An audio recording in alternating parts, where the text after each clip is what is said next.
Greetings, traveler of hours. I am the Watcher. If my voice brings you comfort, you may choose to follow me and drift beside me through the ages. Unclasp the jaw, let the tongue rest. Draw a slow breath in through the nose for a count of 4, and release it for 6. Again, gentle as a tide at night. Feel the mattress receive you. The shoulders loosen. The hands grow warm and heavy. Let awareness pass lightly over crown and brow, the soft space around the eyes, the quiet hinge of the jaw, the hollow at the throat. If thoughts arrive, nod to them and let them walk on down the corridor. When you are ready, we will lift a curtain of silk and shadow and step into a house once called a brothel. We come not to judge, but to listen. Lamplight breathing through gauze, a whisper of skirts, a trace of rose and beeswax. Dim the room, draw the blankets close. Breathe in for 4. Inhale 1, 2, 3, 4. Breathe out for 6. Exhale 1, 2, 3, 4, 5, 6. The night is patient. I will keep the lamp. Let the breath guide us. Not a command, only a suggestion as old as sleep. Draw the air in through the nose for a count of 4, a calm tide arriving. Inhale 1, 2, 3, 4. Let it go for a count of 6, the same tide slipping back across sand that remembers every footprint and forgives them all. Exhale 1, 2, 3, 4, 5, 6. As we move, we will keep this gentle measure. In for 4. Inhale 1, 2, 3, 4. Out for 6. Exhale 1, 2, 3, 4, 5, 6. A lantern swing in a windless corridor. The house we entered earlier, the house some call by names meant to judge, has settled into its evening disguise. Daytime is straw and errands, the cook's spoon and the yard's pale sky pooled in a barrel. Night is soft-footed, shawled, and secret. We choose not to peer, only to listen, as one does in a chapel after candles are pinched. Curtains breathe, which speaks in small adjustments. The old ledger under its iron latch dreams tallies of flour and rushes and soap nubs worn to a crescent moon. Even its numbers want rest. I move as the house cat moves, without disturbance. I touch nothing save the air. In this room, a comb sleeps on folded linen, teeth chipped by years. In that, a small bottle of oil remembers fields of olives and hands that were younger. A cup holds the faint perfume of beeswax. A ribbon forgets whose neck it honored and is content to be only ribbon. The lamp glass is smudged by fingers that dared to hope for clarity. All is quiet industry, even in stillness. Things keep their truce. If wakefulness pricks at you like a stray bristle, let us persuade it with kindness. Begin at the crown of the head and descend as though taking inventory for a long journey. The brow smooths a field after harvest. The eyes rest behind their lids, not shut against the world, but like windows with curtains drawn at evening. Light can come and go without alarming the room. The hinge of the jaw releases its grip upon old sentences. The tongue finds its meadow. The throat opens enough to let a small bird fly through without fear.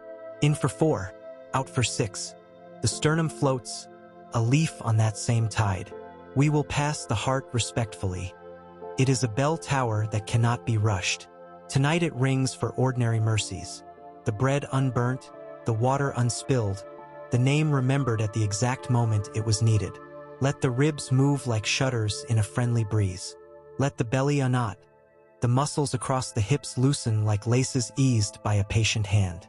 Down the long roads of the legs, find the crossroads where tension stops being useful and invite it to lay down its traveling staff. At the ankles, imagine cool water. At the arches, imagine warm stone. Toes uncurl like small creatures deciding the world is safe again. Around us, the brothel, call it a house of exchange, a house of wages, a house of shelter, keeps its many languages. A broom speaks to the floor in bristles and patience. The kettle answers the recent past with the suggestion of tea. A chair says, I have held more weight than I thought I could, and I have not broken. Sit. The mattress sighs. It has seen most things and learned to forgive the rest. Even the goat regards the darkness with diplomatic calm, his eye a brown planet with a thin ring of certainty. Somewhere beyond, the great animal of the town turns in its sleep. Roofs shift slightly like flanks finding comfort. May I tell you what it is to rest in such a place, where the day's commerce and the night's confidences braid together, and yet still the body may locate a small country of peace.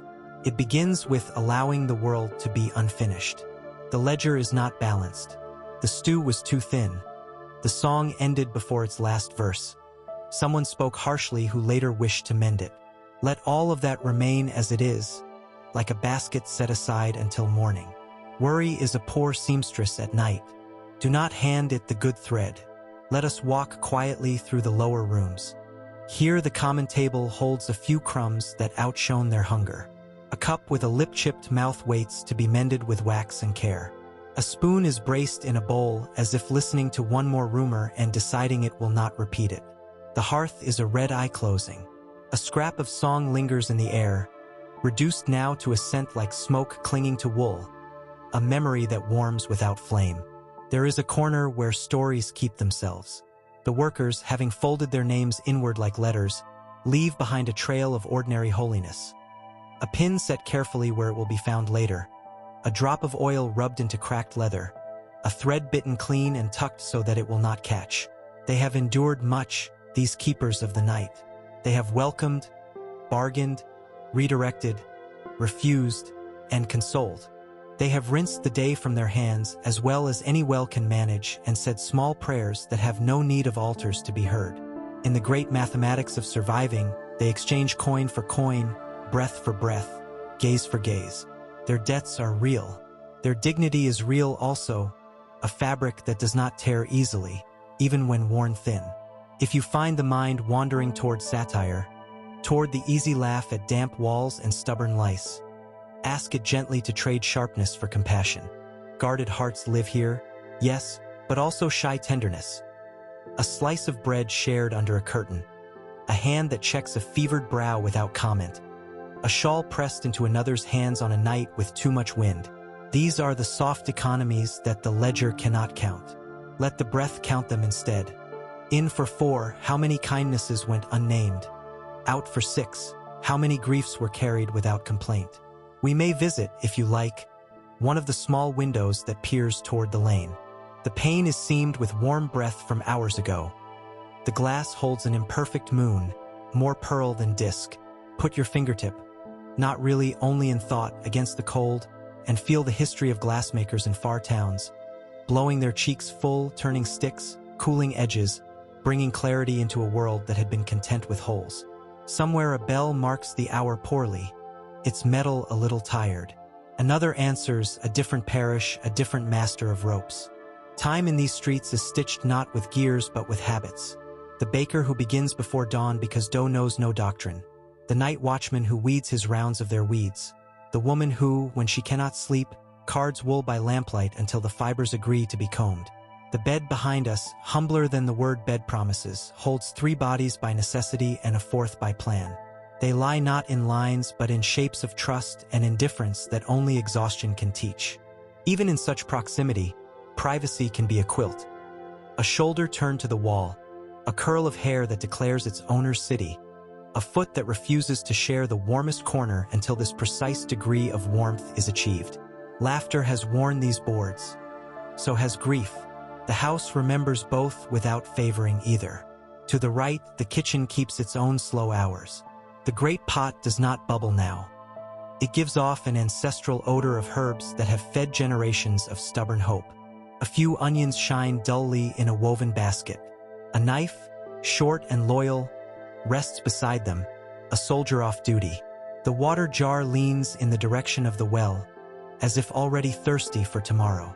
A single plum, wizened but sweet in its last conviction, sits on a sill, becoming its next self. This is the domestic litany. Wash, cut, stir, taste, serve, wash again. The hands that perform it are choreographers of the simplest ballet. In another century, something called comfort will be spoken of as if it were imported. Yet comfort has been made here nightly from fire and patience. If wakefulness persists, try the old practice of naming what is kind.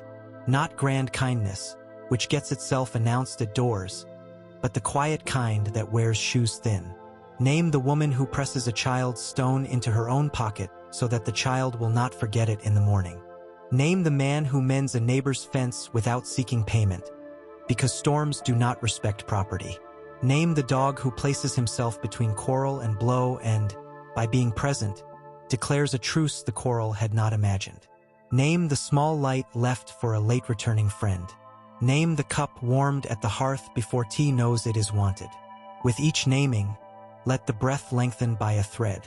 In for 4, out for 6. The night is a loom. We are weaving a blanket from these threads. The town is more than its markets and fines. It is a body of sleeping rooms. Think of them now.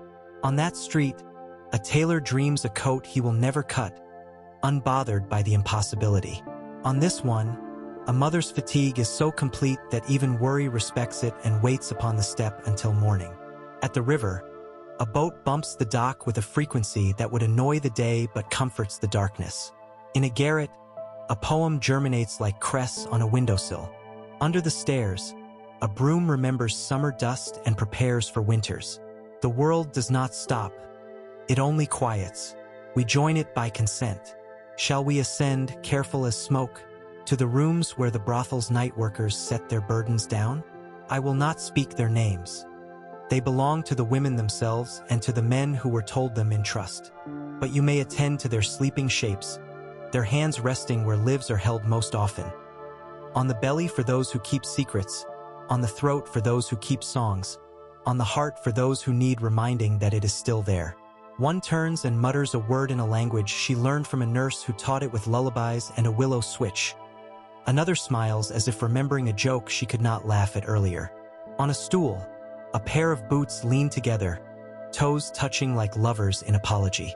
Between these rooms runs a corridor that knew, just hours ago, inducements and refusals, courage priced and then discounted, laughter that meant itself and laughter that did not. Now its boards are bare of speech. The corridor holds only the ghost of rosewater and the reality of tallow. A moth considers the lamp and, mercifully, decides to love darkness instead. We pass like weather through a town that has agreed to our presence because we do no harm. The roof, oh, the roof in such houses is a character. Keeps counsel with the sky. In heavy rain, it speaks in tongues. In wind, it remembers what it was to be a tree. In snow, it becomes a blanket that sinks a little under the weight and then rises because that is what blankets do. Tonight the sky is a deep, back-of-the-hand blue, veined with colder blue. No stars intrude where fog has made the air translucent. From the roof's edge, a droplet gathers and lets go. It is brave to decide an ending, even a small one. Somewhere near the chimney, a sprig of weeds has taken hold in the mortar and sways to no music but its own urge. If you are wakeful because of the body's small pangs, hunger that is not urgent, thirst that is mild, an ache that is less a knife than a tune played too often, acknowledge them and let them take a seat by the hearth. Promise them soup in the morning, water from the cool jar, a cloth warmed at the fire. The body is a child that believes in promises when they are made softly and kept. Lay one hand on the belly and the other on the heart and let the two speak, not in words but in warmth. They will remember that they belong to the same village. In this hour I have seen much that might be sharpened into comedy or honed into scandal for a noisier telling. I decline both. The women here have conducted their negotiations not because romance has died, but because hunger has a timetable and landlords prefer coin to poetry. The men who come have their own inventories of loneliness, bravado, and need. Some are poor at love and worse at leaving. Some, unexpectedly, are good at washing a cup before they go. The house holds them and releases them, like a tide that refuses to moralize the shore. We do not have to bless or blame. We can witness, which is older than judgment and less tired by mourning. Consider a small exercise, if wakefulness still keeping a light beneath your door. Imagine a chest at the foot of this bed. In it, place the day's loudest incidents not carefully, as if they were glass, but loosely, as if they were winter scarves. The argument that will be resolved after bread is eaten. The coin that went missing and will turn up in the second pocket. The plan that requires one more letter written, which can be written when the sun returns to its bench by the window. Lay all of this in the chest. Add the names you repeated too often and the names you could not bring yourself to say. Add the one small shame you carry, which weighs less than you believe. Close the lid.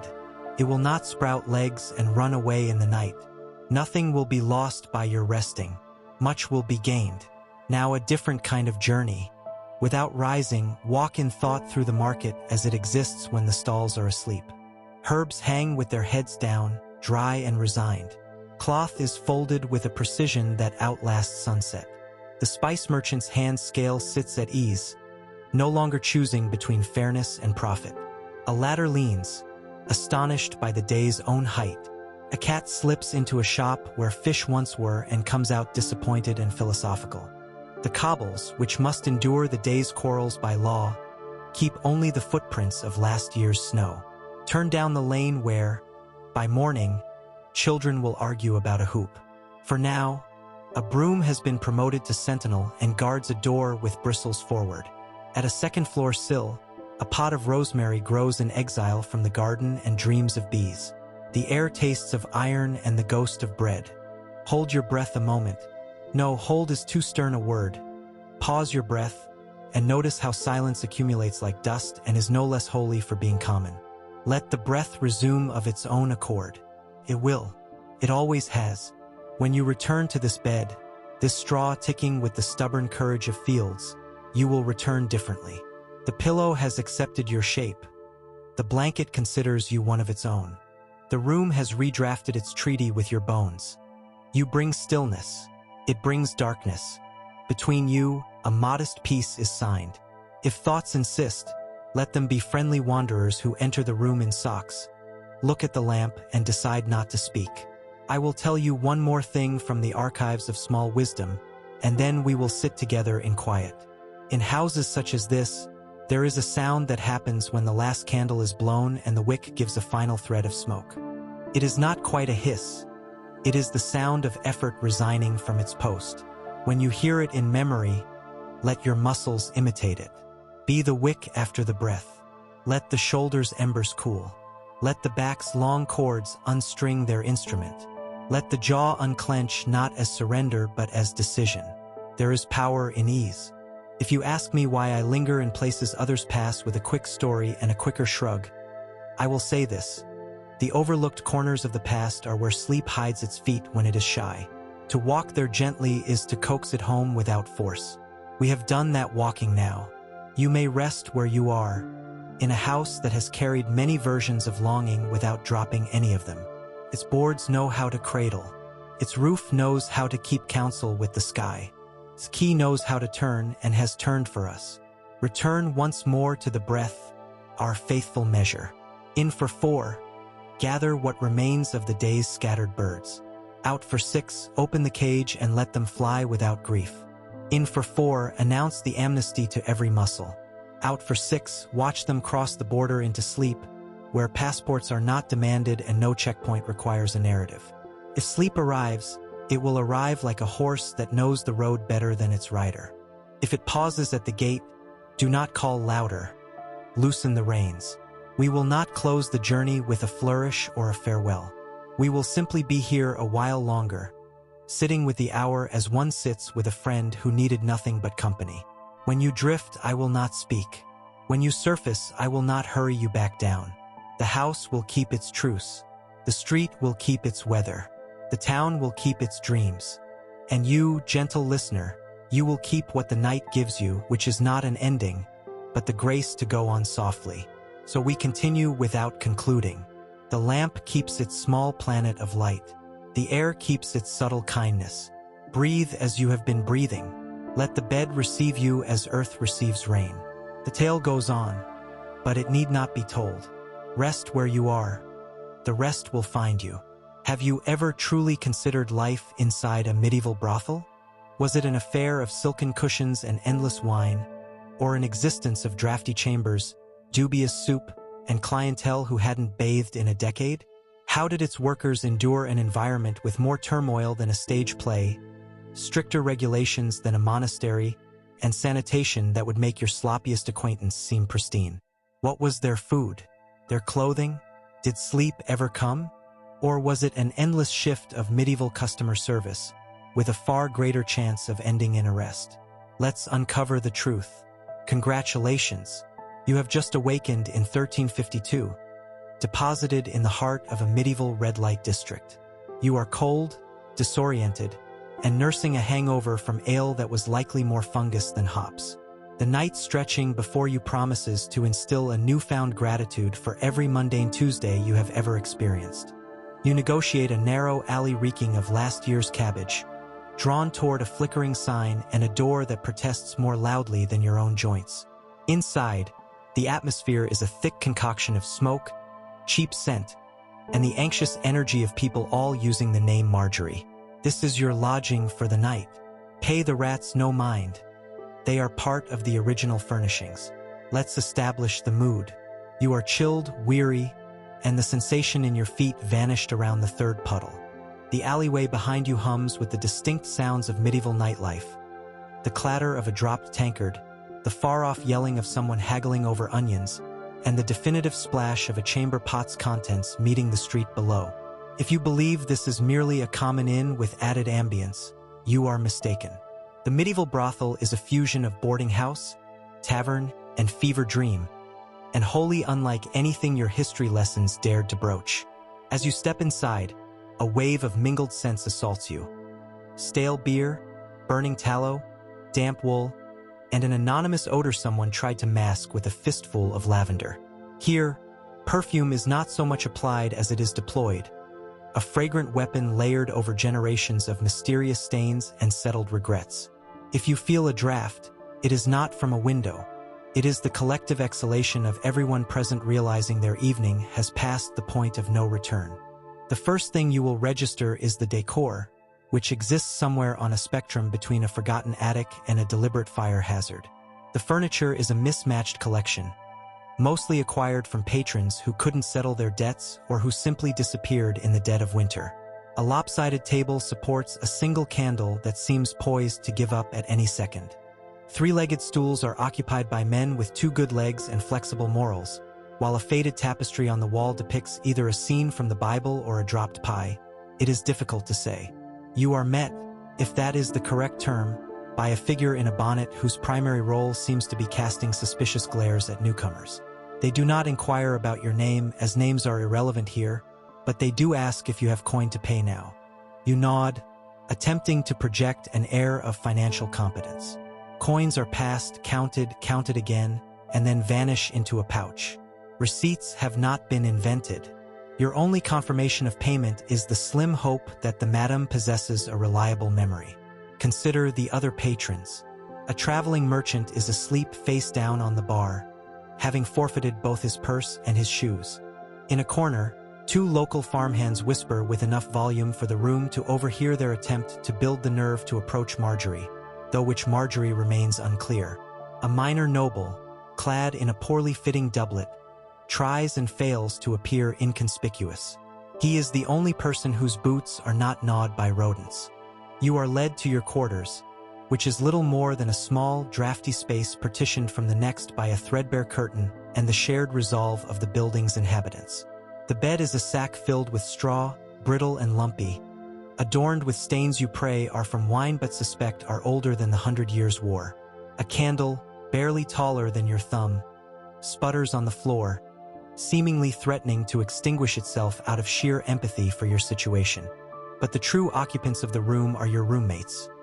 Two house cats of an unidentifiable hue, a single mouse with more courage than most nights, and a crotchety old rooster who appears to be here entirely against his will. Every noise is magnified. You can discern the sounds of daily life. The scrape of a bowl, the jingle of coins, a hushed debate over whether last week's bread remains technically edible. Laughter, weeping, and what sounds like a medieval customer complaint echo through the thin wall. Just as you begin to adjust, the madam materializes. She assesses you with the exhausted eyes of one who has seen countless attempts to pay with buttons. She presents a cup of wine, unervingly thick and tasting as if filtered through an old sock. You drink it regardless. The alternative is well water, which no one advises. As darkness deepens and the brothel awakens, you grasp that modern woes, a lost Wi-Fi signal, a shortage of oat milk, are trivial compared to discovering you are not alone in your room. You pull the scratchy blanket over your head, listening to the din of medieval nightlife, and resolve to thank your ancestors for inventing solid walls, locks, and soap. Thus, your first night commences. If you see the morning, you may even get breakfast, provided the rooster permits any sleep. Welcome to history's least-rated lodging. Forget about kings. The brothel madam is the supreme authority here. She governs with an iron ladle, a cutting tongue, and a supernatural gift for sensing an unpaid debt 3 rooms away. She will evaluate you instantly, determining if you are a problem, a client, or, worst of all, a competitor. Let's discuss power. A king may govern a realm, but the madam presides over something far more formidable. A building filled with desperate workers, difficult customers, and livestock that provides no rent.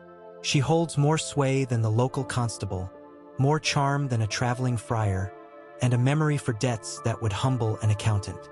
She recalls every coin, every unfulfilled promise, and every sock found under a mattress since the last Michaelmas. You identify her immediately, partly because she is the only one not in a hurry. She moves through the chaos with the poise of a person who has no fears left. Not fire, not plague, not even the city's annual street cleaning day. Her dress is a patchwork of several fashion eras stitched into a single, intimidating garment of velvet, wool, and sheer will. Her hair is pinned so tightly that not a single strand is out of place, as if challenging lice to even make an attempt. A single raised eyebrow from her can quell a brawl.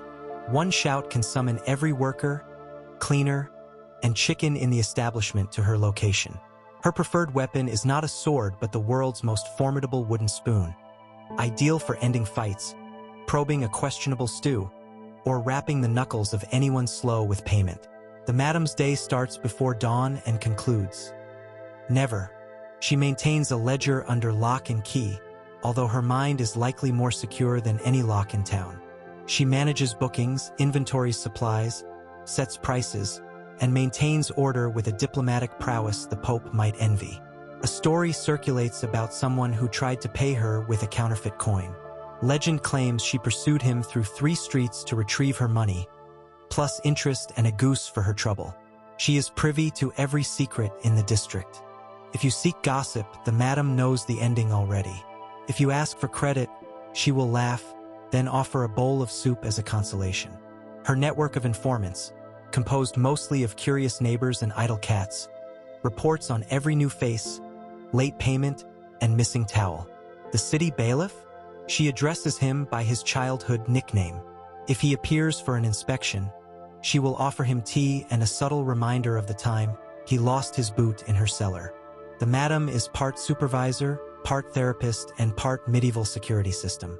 She arbitrates disputes over who gets the good pillow, mends heartbreaks with a blend of stern advice and stale bread, and can identify a liar from 50 paces. She gives new workers a look that communicates, "I've seen worse, but not by much." Attempt to deceive her, and you will find yourself cleaning the yard for a week, or worse, tasked with feeding the geese.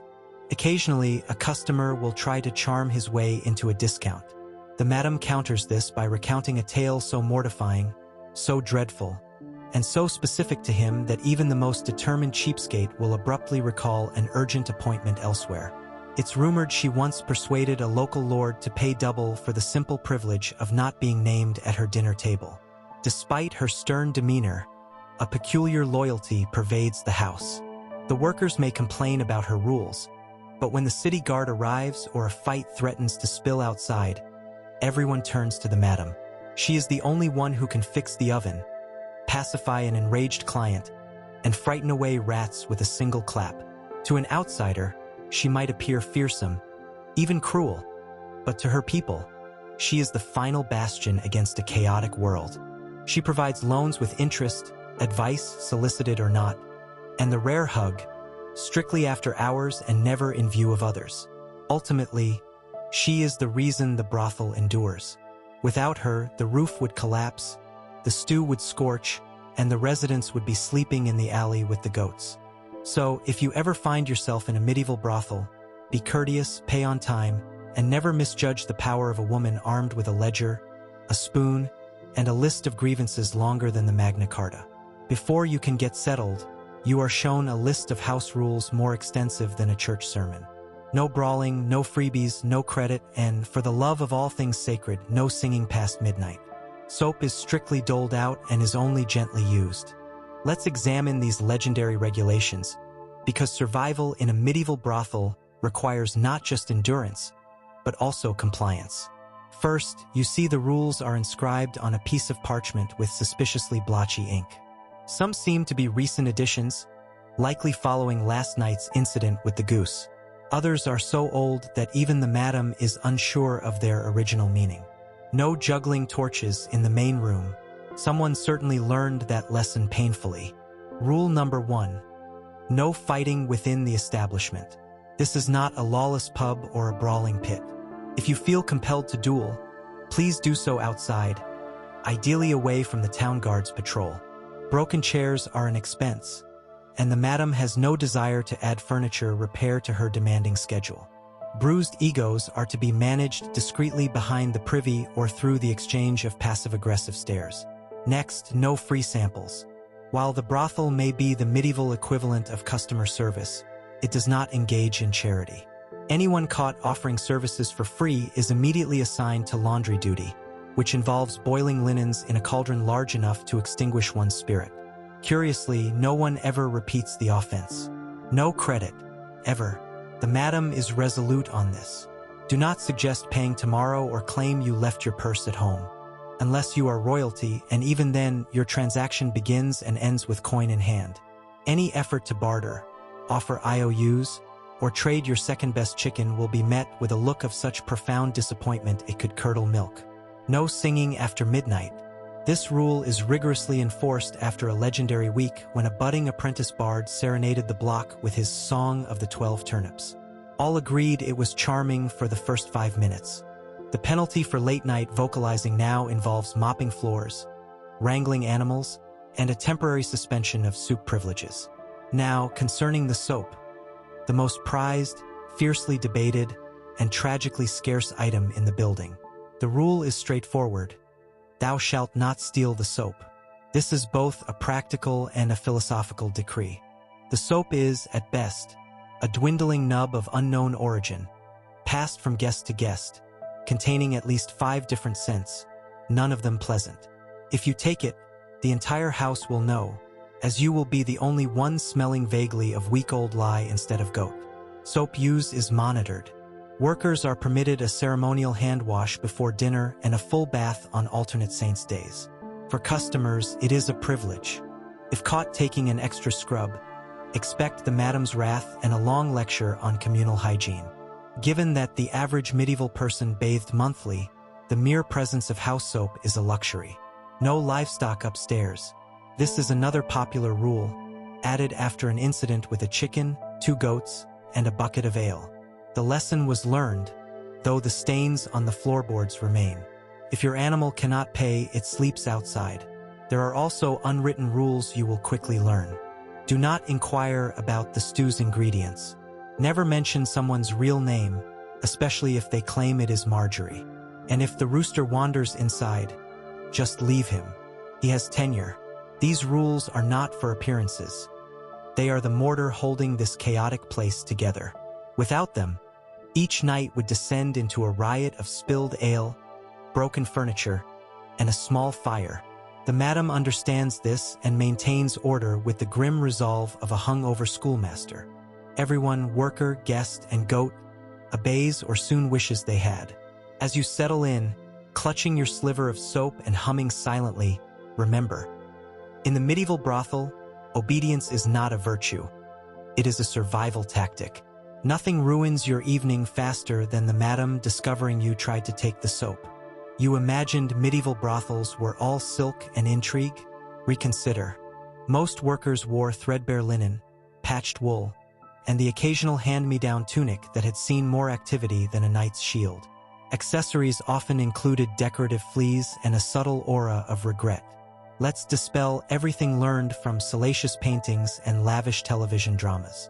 In an authentic medieval brothel, luxury was largely an illusion, much like velvet curtains that are actually sheep's wool dyed a bold shade of burgundy. The real dress code was dictated by two factors: what was warm and what had not yet disintegrated. If you envision sensual robes and feathered masks, adjust that image to a layered potato sack with bonus ventilation holes. The most common fabric here is linen, or what was once linen before years of hard use, hurried mending, and aggressive washing transformed it into something best described as historically resilient. The standard undertunic is a faded beige, though often it is more of a mystery color, thanks to a shifting map of stains that even the most determined washerwoman has surrendered to. And that lacy edge? That is just where the fabric has frayed. Consider it medieval distressed chic. Over the linen is typically a woolen overdress, patched and repatched until it resembles a cartography of disappointment. A faded apron might be added for functional flair. If you are fortunate, you might get a borrowed shawl, scratchy, but effective at concealing that your sleeves are two different lengths. Workers here trade clothes more than they trade stories, so each garment has had a rich history and likely contains more secrets than the city bailiff. Shoes, meanwhile, are a study in compromise. The house provides a few battered pairs, shared like a communal loaf of bread. Some have holes, some have mismatched laces, and all possess a persistent, faint dampness that can only be called ambiguous. Many simply go barefoot, which is authentically medieval until you step on something sharp and immediately bemoan the lack of technological progress.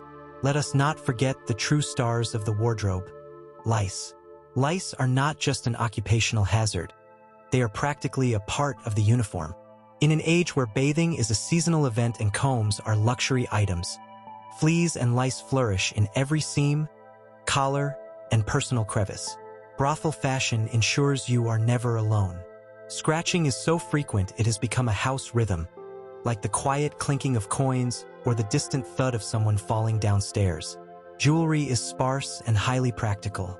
The average worker might possess a ribbon scrap, a piece of colored glass on a string, or a lucky pin for protection, or for poking overly familiar customers. Real gold appears only if left behind in haste, in which case the madam immediately confiscates it for the communal improvement fund, which never seems to improve anything besides her collection of fine hats. Hairstyles are simple and functional. Hair is pulled into a knot, tucked under a cap, or braided to keep it out of the communal soup. Lice remedies are homemade, from vinegar rinses to fervent prayers. A communal brush exists, but it is rumored to be cursed. The air of regret is a less tangible accessory, but it adorns every outfit. There is something profoundly humbling about wearing the same tunic you have seen on 5 coworkers and 3 customers. If you find yourself dreaming of a velvet corset, remember that medieval velvet was so costly it would get you robbed, arrested, or both. Here, you are safer in patchwork. If you truly wish to distinguish yourself, wear clean socks, the rarest of luxuries. If you have a pair, protect them with your life. They will be borrowed, bartered for, and likely stolen by week's end. In a world without fabric softener, the simple pleasure of warm, non-damp socks is the closest a brothel worker might come to paradise. So, the next time you bemoan laundry day, think of the brothel dress code. Less lace, more lice, and a style best described as apocalypse chic. To survive the night, wear what you can, patch it with pride, and know that the only thing more persistent than the stains are the stories. Meet your fellow patrons. Merchants, soldiers, weary travelers, and a startling number of clergy who claim they are only visiting to save souls. Each guest arrives with their own unique scent, negotiating tactics, and a medieval grasp of personal space. Let's take a slow, slightly appalled tour of tonight's clientele, because the visitors to a medieval brothel are, if nothing else, unforgettable. First are the merchants. They enter with a jingle of coin and slightly cleaner hands. They always profess to be just passing through on vital business, yet they seem to know every local drink special. Their bargaining style involves haggling for 20 minutes over the room's price, then leaving a tip in a foreign currency nobody can use. Merchants enjoy talking about themselves, their merchandise, and the time they nearly secured a deal with a duke, who then tragically succumbed to natural causes, meaning plague or bad soup. Next, you have the soldiers, gruff, loud, and so encrusted with mud that you could grow turnips on their boots. Soldiers move in groups and believe themselves to be charming. Most have been on the road for weeks, giving the phrase, "smell of victory," a literal, eye-watering definition. Their table manners are inventive, and their idea of romance involves debating who gets the least lumpy section of the straw mattress. Still, for news of recent battles or which town was last burned, they are your best source. Just do not expect them to recall your name or their own by morning. Travelers complete the set of regulars. These are the hollow-eyed individuals who wander in at any hour, with only a walking stick, a sack of regrets, and a blanket that feels like dried fish. They are simply grateful for a roof, a warm bowl of stew, and a night free from being rained on by the weather or the contents of a chamber pot. Travelers rarely complain. They are too exhausted to notice if the stew contains extra protein or if the mattress fights back. They can sleep through anything, including medieval karaoke. And then there are the clergy. So many clergy. Officially, they are present to monitor the house's spiritual well-being, but their true purpose is an open secret. You will hear much about sin, repentance, and the virtue of generosity, usually just before a coin purse is accidentally left under a pillow. Some are regulars, dispensing pearls of wisdom, and occasionally actual pearls if they are well-funded, before disappearing at dawn with a vow of silence and a curious new rash. Others insist they are just here for the soup. No one believes them, but the procession of regret continues. Periodically, a nobleman arrives, slumming it in disguise, certain no one will recognize him under his very common hat, which is actually a velvet cap with a feather so large it dims the candlelight. He will attempt to pay with promises, poetry, or invitations to a feast that likely does not exist. If discovered, he will swear he is just an innocent shepherd searching for his flock. Everyone rolls their eyes but allows the performance, if only for its entertainment. You will also encounter the perpetually broke locals, the same individuals appearing weekly, each armed with a new excuse for their inability to pay, always promising to settle up next time. One had his purse stolen. Another is grieving a cherished pig. A third insists the moon's position makes it bad luck to part with money on a Tuesday. The madam maintains a special ledger for such cases. They typically work off their debt by doing chores or cleaning the goat's pen, which is medieval for an indefinite sentence. Then there are the occasional tourists, lost students, runaway apprentices, and traveling minstrels. These visitors have grand aspirations, empty pockets, and are usually escaping something. A failed romance, a poor grade in Latin, or the local constable. They contribute stories from distant lands, a bit of music, and, regrettably, a new infestation of lice.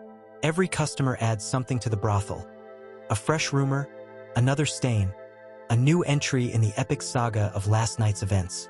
Personal boundaries are not a recognized concept. A handshake might become a hug, or someone may wander into the wrong bed and call it destiny. By morning, this parade of regret disperses back into the world, taking with them their secrets, their dubious change, and the lingering scent of tallow. If you are lucky, you only leave with a new story. If not, that is why the house keeps a large supply of vinegar. If you are anticipating a steamy bath surrounded by scented candles, adjust your expectations downward. The communal bath is a leaking barrel in the yard, and the soap has the aroma of sheep. Most guests simply attempt to submerge their troubles in ale and hope the lice fail to notice. Let's shatter your modern sensibilities now. Personal hygiene in a medieval brothel is not merely a low priority. It is in the building's subbasement. The idea of a relaxing bubble bath after a long night is as plausible as seeing a dragon. The nightly cleaning routine is less a spa treatment and more a survival exercise. To freshen up, you are welcome to use the notorious bath barrel, a former wine cask now serving as both a tub and a scientific study. The water is lukewarm at best if you are the first to use it. After one bather, the temperature plummets, and the water acquires a distinct salinity. By the third person, it is less a bath and more a trading post for skin cells and secrets. On busy nights, the barrel sees a constant rotation of feet, elbows, and hair of questionable origin. And no, the water is not changed between uses. That would demand both effort and a dependable water source, luxuries the establishment cannot afford. Soap is a resource guarded as closely as treasure. It is a grayish lump redolent of wet sheep mixed with overcooked onions. It is distributed in small slivers, and everyone has learned to protect theirs like gold. An attempt at a second scrub will summon the madam's fury faster than singing after midnight. For most, a rapid rinse of the hands and face is the extent of their efforts. A full-body wash is reserved for major holidays, outbreaks of disease, or the arrival of a very important client, at which point a generous amount of perfume is deployed to compensate. The rest of the time, you do as medieval people did. Accept the smell and hope for the best. In a world where everyone is pungent, no one's nose is truly clean. The prevailing scent is a medley of sweat, tallow, ale, and whatever herbs were last thrown on the fire. Lavender if you are fortunate, cabbage if you are not. The guests are often worse. Travelers arrive smelling of every horse they have encountered. Soldiers believe dipping their feet in a trough constitutes bathing. Merchants try to conceal everything with strong cologne, which only complicates the aromatic landscape. The most egregious offenders are those who insist they are naturally clean, the medieval equivalent of bragging about having a strong constitution. Lice, fleas, and their relatives are so pervasive they are practically staff members. Combs exist, but only in the sense that someone once unearthed a toothless artifact and declared it ornamental. Flea picking is a group activity, typically accompanied by gossip about who failed to pay their bill. Workers have preferred spots where the breeze is strongest, not for cooling, but in the hope that the wind might carry away a few unwanted passengers. For those feeling particularly refined, a trip to the local bathhouse is an option, but bathhouses have their own risks. Gossip, scandal, and the high likelihood of encountering half the town, including the priest who asks too many questions. Besides, they are expensive, frequently banned, and always viewed with suspicion. To bridge the gaps in cleanliness, the house uses a system of strategic laundering. Bedding is changed. Occasionally, shirts are rinsed when they begin to smell more potent than the communal cheese. Mostly, everything is camouflaged with fresh rushes on the floor and a prayer to Saint Anthony, patron saint of lost things, including soap. So as you settle in, enveloped by the fragrant tapestry of medieval life, remember, in this brothel, hygiene is not a standard. It is a rumor. Tomorrow, you will be thankful for every drop of sheep-scented soap and every gust of fresh air. History, it turns out, stinks. Privacy is a myth.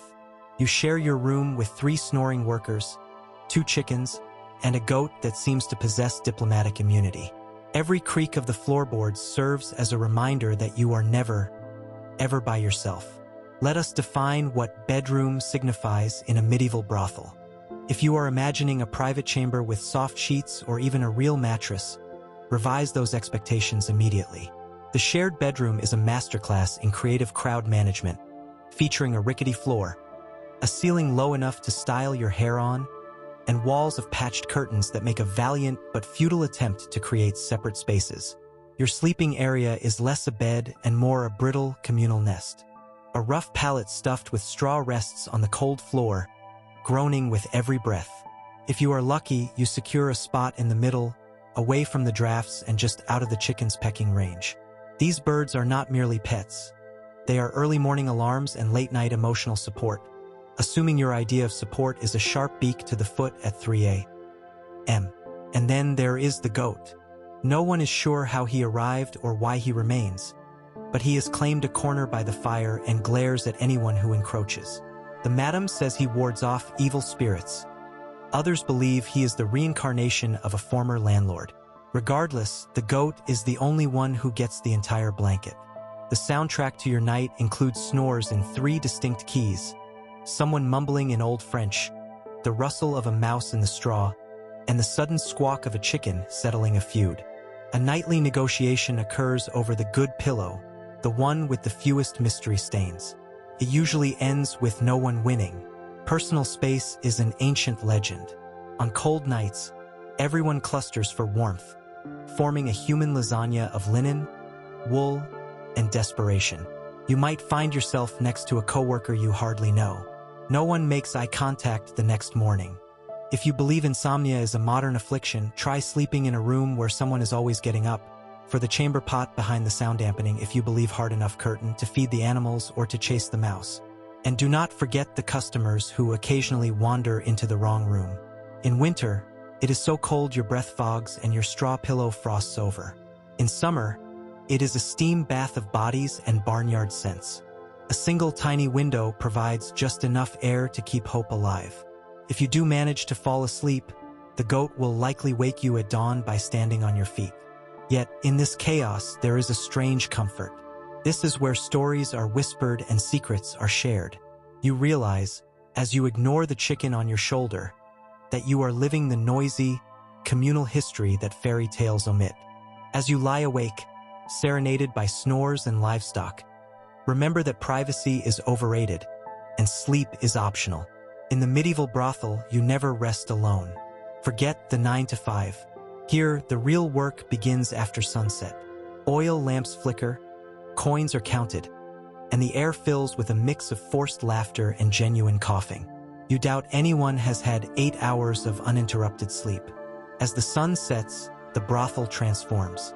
What was a quiet haven for tired workers and a lazy goat becomes a bustling hub of medieval nightlife. The atmosphere grows heavy with candle smoke, spilled ale, and competing perfumes, all trying to mask the underlying scent of turnips and regret. It begins in the common room. Merchants ready to spend, soldiers seeking distraction or a fight, and clergy whispering prayers and apologies in equal measure repopulate the tables. The staff moves with a skill born from years of dodging unwanted hands and flying tankards. The night shift has started. The sputtering oil lamps cast a flattering glow if you stand just right. More likely, you look like you have wandered into a play about the hazards of poor lighting. Shadows in every corner are perfect for gossip and secret deals. The soundtrack is purely medieval. Snapping firewood, the jingle of coins, and a persistent, possibly contagious cough. Laughter is carefully modulated, as everyone tries to sound more relaxed than they are. The barmaid tells wild tales to the soldiers, because reality is not a popular drink here. For the workers, the night is an endurance test. Charm customers, pour drinks, and break up fights before the madam intervenes with her ladle. Every interaction is a performance. Smiles are practiced, jokes rehearsed. Imagine doing customer service in a dress of recycled sheets while the fire dies and guests forget your name. Some customers are sweet, some tragic, some just sleep in a corner. On any given night, you might overhear a proposal, a confession, or a declaration of love to a barmaid who has already forgotten the man's face. Secrets are currency. In the lulls, you wonder if anyone ever sleeps. The answer is no. Breaks are rare moments snatched in the cold storeroom. The night feels endless. Even after the last customer leaves, there are chores. By dawn, you wonder if you worked all night or just relived it. The rooster crows, the goat yawns, and you know you have not slept through a single night. The night shift is an act of survival. Dinner is served. It is pottage. Again, a thick stew of vegetables, grains, and what might have been a pigeon. If you are lucky, there is stale bread. If you are really lucky, it is not moving. Let's dispel any fantasy now. Dining in a medieval brothel is not a decadent banquet. It is a game where the prize is avoiding food poisoning. Pottage is the house specialty, meaning it is the only thing on the menu. Every night, the same cauldron bubbles over the fire, a living record of everything that has passed through the kitchen. The secret ingredient is always leftovers. Sad carrots, old onions, and last week's mystery meat, labeled pigeon for plausible deniability. Sometimes it is rabbit, sometimes rat. You do not ask questions. Let's discuss texture. Pottage is not smooth.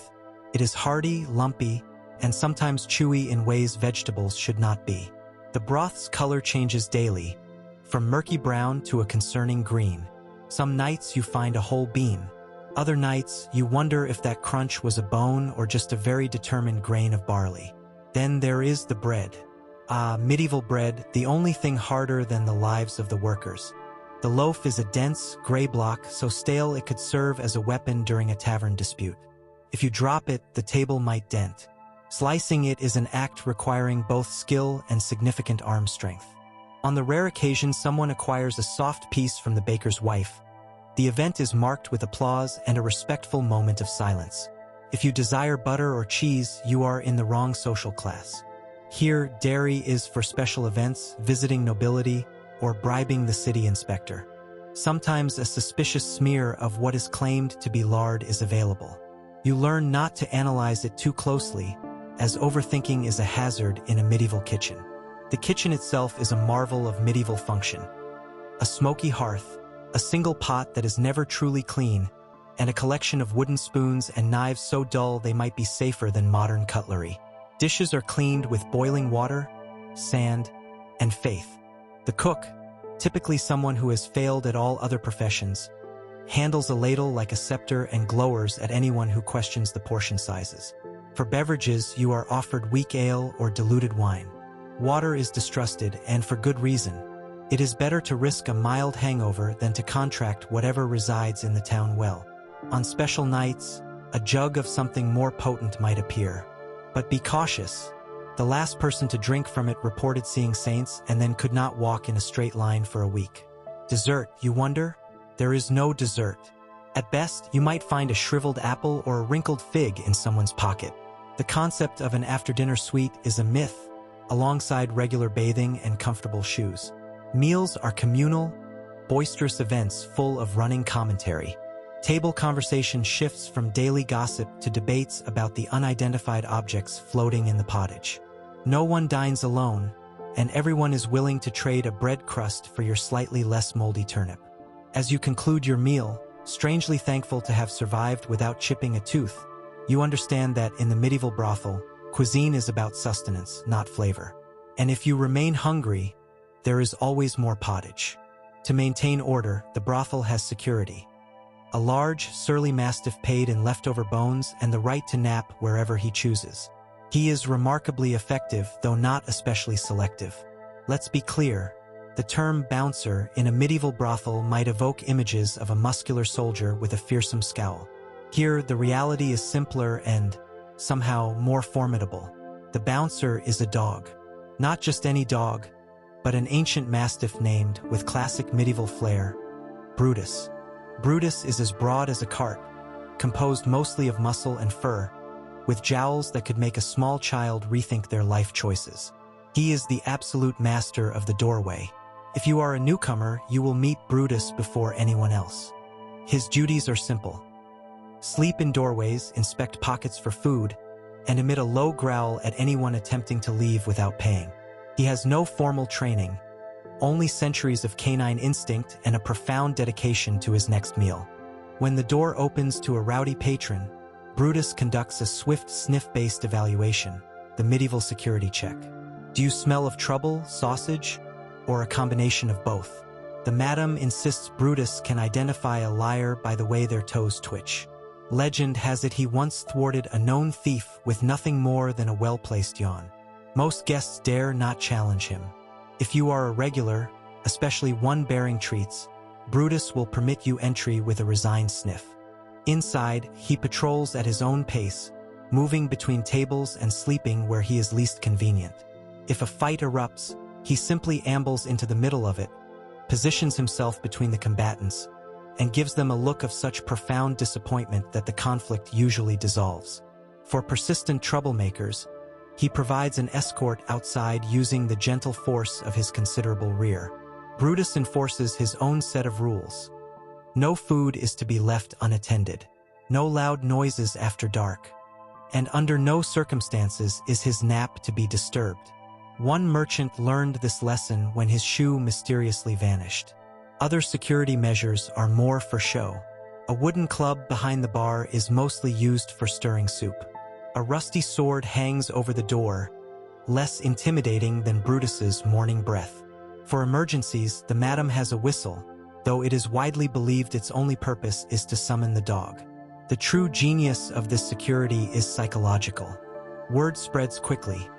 Everyone knows the brothel is guarded by a beast who fears nothing but a shortage of bones. This deters petty thieves and even the occasional angry official. Of course, Brutus is not flawless. He sometimes confuses paying customers with delivery men and once spent an afternoon guarding a ham instead of the entrance. His zero-tolerance policy for cats is legendary. Still, he does his job for little more than scraps and a warm spot by the fire. So if you visit, remember, be polite, watch your stew, and always greet the dog first. Brothels operate within a fluctuating network of official tolerance, church condemnation, and sporadic crackdowns. When the bailiff knocks, everyone suddenly feigns amnesia and seeks cover behind a non-existent curtain. Life here involves a constant game of hide and seek with the authorities. The legal status of the house is always uncertain. This means operations are fueled by nerves, rumor, and several contingency plans. The primary tool for survival is bribery. The madam maintains a hidden cache of coins. When an official arrives for an inspection, the protocol is to offer a seat, a drink, and a discreet pouch of coins. The conversation is always coded. But bribery is not enough. The church has its own rules and agents. A stern-faced priest might visit to remind everyone of eternal damnation before accepting a donation for the orphanage. These visits demand a performance. Workers dress modestly, customers look repentant, and someone begins praying loudly. Guilt becomes the evening's attire. Sometimes the authorities conduct a raid. A lookout gives the warning, and chaos ensues. Customers are ushered out the back while staff engage in innocent activities like scrubbing floors or reciting poetry to the goat. Everyone adopts an alias, and if pressed, blames everything on Marjorie. Hiding evidence is a developed skill. Money vanishes and good wine disappears. The madam produces a ledger of fictional accounts. If an inspection is unavoidable, the bailiff is met by Brutus, who has strong feelings about strangers with clipboards. If someone is arrested, their story will not match anyone else's. The goal is to confuse the officials until they give up. The law is unpredictable. Some nights, the brothel is ignored. Other nights, it is the target of a moral crusade. Survival depends on social connections, the medieval insurance policy. A friend on the town council, a cousin in the night watch. So when the law arrives, stay calm, remember your alias, and hope the madam has the right bribe ready. If all else fails, blame Marjorie. It is not just the threat of angry husbands or drunks. Brothel life is a lottery of medieval ailments. There are no condoms, no antibiotics. The best medical advice for a cough is to drink more ale and try not to expire. Let's be frank. Healthcare here makes consulting the internet seem like a luxury. The house medic is the oldest worker, equipped with homemade salves and a firm belief in boiled onions. A sterile environment is not a concept, unless you count the time the madam tried to cleanse the building with burning sage, triggering a coughing fit of legendary proportions. The first thing you will notice is the constant, unavoidable presence of lice and fleas. They are not just pests, they are residents. You are expected to pick them off. So many folk remedies circulate that the kitchen often smells like a bizarre salad. One day it's vinegar and garlic, the next a pinch of salt behind the ears. Respiratory illnesses are as common as gossip. Every new customer brings a fresh cloud of germs. If someone sneezes, the response is to pass the ale and light more candles, as if the flame could ward off infection. There are no tissues. Sleeves serve as handkerchiefs, an arrangement that ensures the efficient spread of colds and contributes to the house's unique aroma. Then there are the specialized risks, the kind you only find in a building with so many guests and so little airflow. Syphilis, the pox, and a vast collection of rashes are all considered part of the job. Remedies vary from herbal tea and denial to applying a suspicious ointment and hoping it does not cause a chemical burn. The local apothecary thrives by selling potions named St. Agnes Purifying Tonic or Maid's Comfort, none of which work but all of which taste of regret and turnips. Injuries are another nightly event. A misplaced elbow, a jealous lover entering through a window, or a customer who has mistaken gentle affection for medieval wrestling. Bruises are the brothel's unofficial mark of distinction, and a sprained ankle is simply an expected workplace hazard. For broken bones, the choices are bleak. Ask the blacksmith's wife for a splint made from leftover shoe leather, or grit your teeth and hope the swelling subsides before your next shift. The kitchen, meanwhile, is its own minefield. Food poisoning is so common it has nicknames like the pottage purges or the stale bread shuffle. With no refrigeration, you eat what is offered, chew thoroughly, and trust that your stomach is as resilient as your spirit. If not, you are sent to the yard with only a bucket and the rooster for company. Water is not to be trusted. The well in the back is of dubious quality, and the river is reserved for true emergencies, such as the house being on fire. Most drink weak ale or wine to avoid the very real threat of dysentery. Even so, stomach cramps are an unavoidable part of life. The polite thing is to not mention it, but to simply clutch your side and exchange knowing glances with fellow sufferers. Let's not forget the mental strain. Sleep deprivation, anxiety, and the constant fear of arrest or eviction combine to make stress a unique kind of medieval plague. There is no therapy, only gossip, prayer, and an extra helping of whatever passes for dessert on difficult days. Ultimately, health in a medieval brothel is a mix of luck, resilience, and ignoring the strange rash developing on your arm.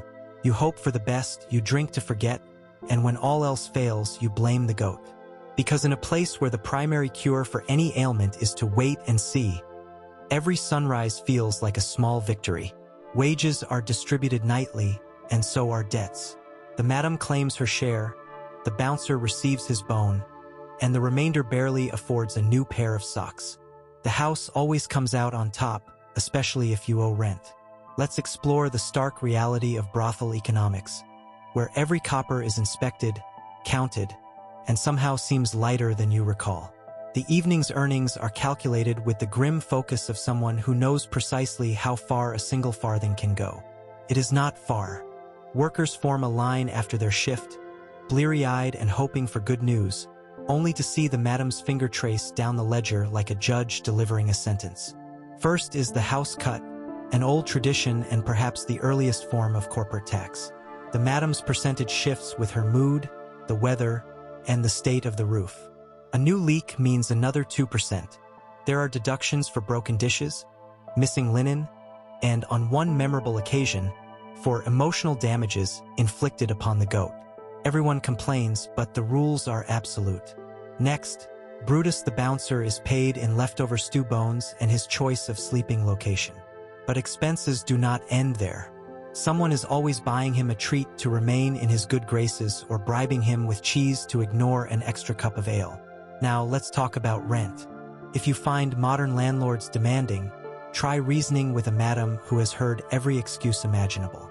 Your spot in the shared room, however lumpy, costs a significant portion of your weekly earnings. If you cannot pay, you are given extra chores or, worse, forced to wear the communal tunic. What remains after deductions? Not much, perhaps enough for a minor luxury. Some worn socks from the market, a tart apple, or a sliver of questionable soap. Most workers hide their savings in an old boot or sewn into a hem. If you hope for a raise, you are out of luck. It is like asking for a window seat on a ship with no windows. The answer is always the same: work harder. Some try to earn extra by telling fortunes or offering laundry services, but the madam takes a cut of that too, citing management fees. Someone is always in debt. The madam tracks it all, her memory as sharp as her spoon. Debts can be settled with extra shifts or a night on chicken duty. Meanwhile, the brothel's expenses are constant. Bribes for the bailiff, donations to the church, and the ongoing cost of firewood, candles, and cheap ale. Somehow, the books always balance in the house's favor. In this world, money flows like ale, quickly and with some spillage. It is not about getting rich. It is about surviving until the next payday. The house always wins, but at least you are still in the game. Remember, in the medieval brothel, all money leads back to the madam's strongbox. When business is slow, entertainment ranges from raucous singing to very low-budget puppet shows. On a good night, a lute is found. On a bad night, someone attempts to juggle knives. Let's set the scene. The candles are low, customers are counting their coins, and even Brutus is snoring by the fire. A lull in the action is a dangerous thing. That is when the show starts. In a world before streaming, entertainment is whatever can be created from available talent and objects. First, the singing. It is always spontaneous. Someone, usually after their third ale, will stand and sing a ballad about lost love or a famous goat. The audience joins in whether they know the words or not. If music fails, it is time for the puppet show. The props are handmade. Socks with button eyes, straw dolls, or a turnip with a painted face. The stories are based on recent town scandals, retold with extra slapstick. The crowd loves it. Then there is the infamous juggling. A bored farmhand might toss candlesticks, bread rolls, or a mildly annoyed chicken. The results range from accidental comedy to genuine chaos. Games are another staple. Loaded dice and card games with no official rules. Sometimes a guessing game is organized. What's that smell? Is a house favorite. If a guest is from out of town, they are pressed into telling stories. On rare occasions, a real instrument is unearthed, and the house enjoys a concert. The music is enthusiastic, if not in tune. Dancing breaks out, communal, chaotic, and joyful. Not all entertainment is so wholesome. Sometimes it is just gossip hour. A new rumor can travel from the kitchen to the front door in under 5 minutes. When things truly slow down, the entertainment becomes philosophical. Someone might debate if turnips are better than carrots. These debates end when the ale runs out or the goat interrupts. Welcome to medieval Netflix. Low budget, high drama, and always on. Forget the town crier. The brothel's grapevine is the fastest news source in town. Scandalous secrets, royal affairs, and the latest food poisoning outbreak all circulate before dawn. Welcome to Gossip Central, where information flows faster than ale and the walls have ears. In the medieval brothel, nothing stays private for long. The kitchen staff knows everything by breakfast. The madam knows it before you have even decided to tell her. By sunset, even the goat is updated on the latest scandal. Every shift, someone is whispering in a corner, pretending to polish a spoon while actually sharing a juicy tidbit. News travels from table to table. A merchant's bankruptcy, a knight's embarrassing rash, the mayor's latest secret visit. By midnight, the story has evolved 3 times, gaining several fictional embellishments to make it funnier. If someone sneezes twice at dinner, it is reported as a full-blown plague by morning. There are no boundaries to the brothel grapevine. It extends from the highest lord to the lowliest stable hand, connecting every secret and shame in a web of shared knowledge. No one is too significant to evade its grasp. Not the priest claiming to be there to save souls, not the bailiff who conveniently arrives during the dinner rush, and certainly not the madam herself. In fact, a good part of the fun is seeing who can tell the most embellished version of the day's events without being caught. Even customers participate.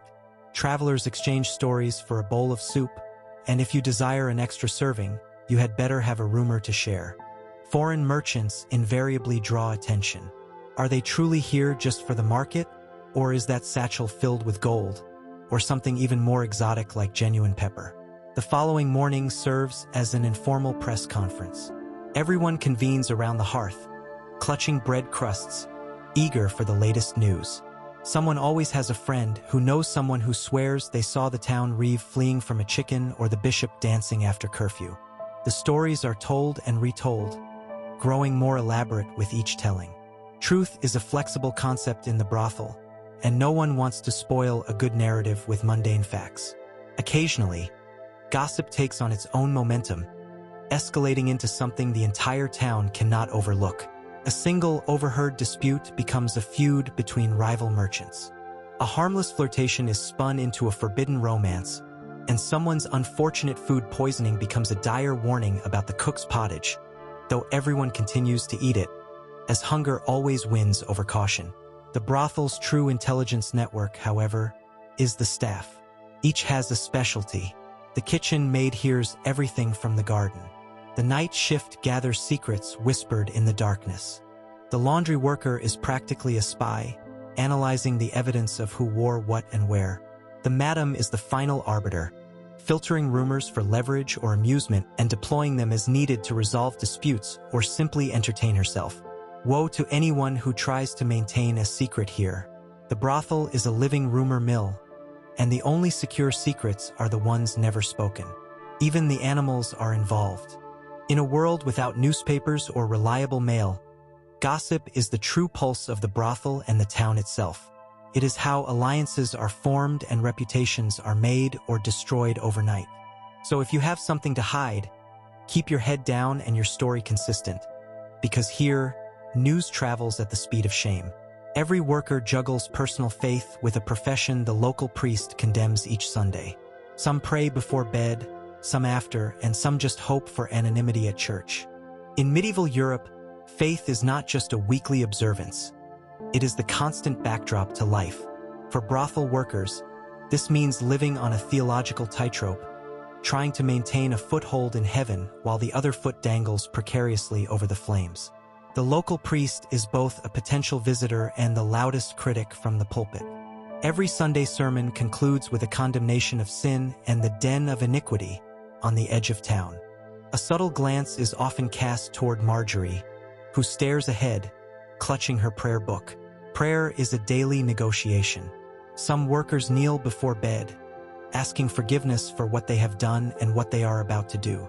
Others light a candle at a small shrine, hoping the Virgin Mary is otherwise occupied. Church attendance is a social necessity. It is the one place where even the brothel's most recognized faces can attempt to blend in. Yet religious guilt is more than public shame. It is woven into every interaction. The staff trade stories of pious relatives and nightmares of hell. The madam, ever pragmatic, insists that God helps those who provide for themselves. Confession is a strategic act. Sins are described vaguely. I was less than virtuous, or I kept questionable company. The priest assigns penance, often so many prayers that it seems like a ploy to boost church attendance. But faith is not only a burden, it is also a comfort. In a world where tomorrow is uncertain, hope is a valuable currency. Workers pray for health, safety, and for the town guard to lose his way. Every bit of good luck is seen as a small miracle, and some clergy are more understanding. An occasional visiting friar might slip a loaf of bread to the kitchen and whisper, "We are all sinners." It is the kind of blessing that softens the edge of guilt. As you lie in bed, you realize that faith and survival are intertwined.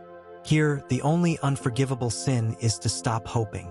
Sometimes the brothel hosts visitors less interested in pleasure than in eavesdropping, blackmail, or recruiting for dubious crusades. These are the nights everyone feigns sleep.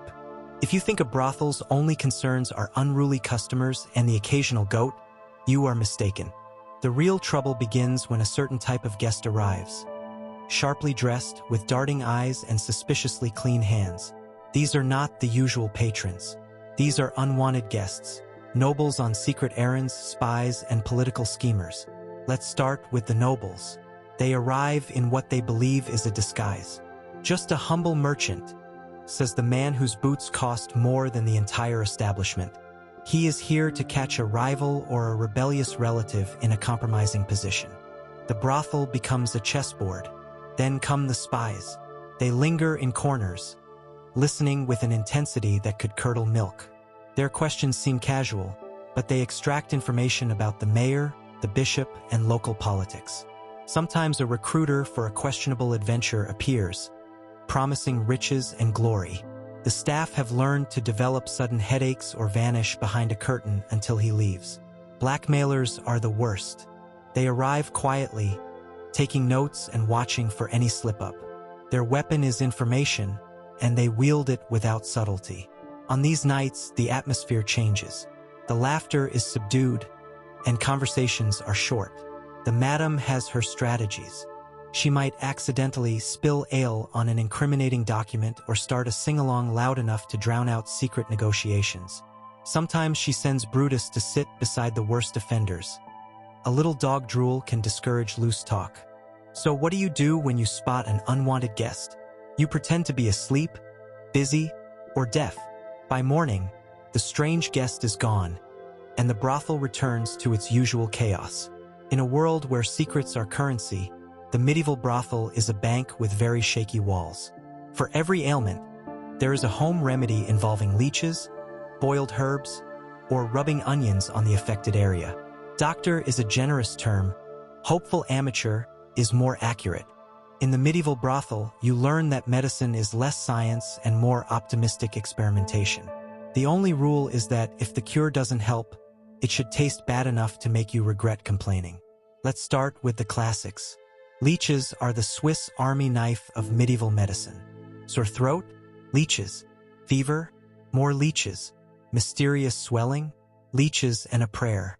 The brothel's medical kit, kept in the kitchen, contains a small jar of wriggling bloodsuckers, a clump of dried sage, a bottle of strong vinegar, and a battered wooden spoon.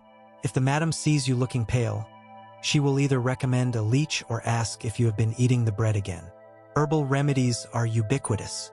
The workers trade bundles of dried lavender, mint, and thyme, held together by string and hope.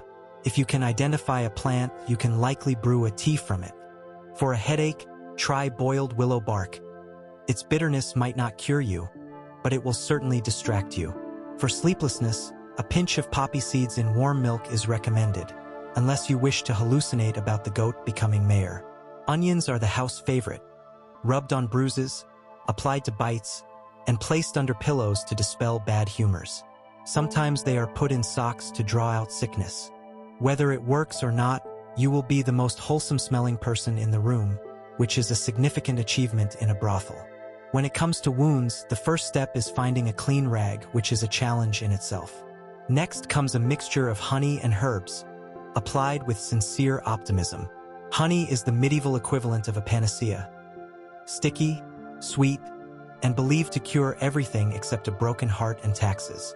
If a wound appears infected, it is time for the most dreaded remedy of all, a hot iron. Yes, cauterization. It is as excruciating as it sounds and nearly as common as witnesses pretending not to faint. Superstitions fill the void left by failed medicine. Someone always has a story about a cousin who cured the pox by burying a toad, or a neighbor who survived a fever by sleeping with a silver coin in his mouth. The madam keeps a sprig of rue over the door, claiming it wards off plague, misfortune, and, most importantly, her mother-in-law. When truly desperate, the local barber surgeon is consulted.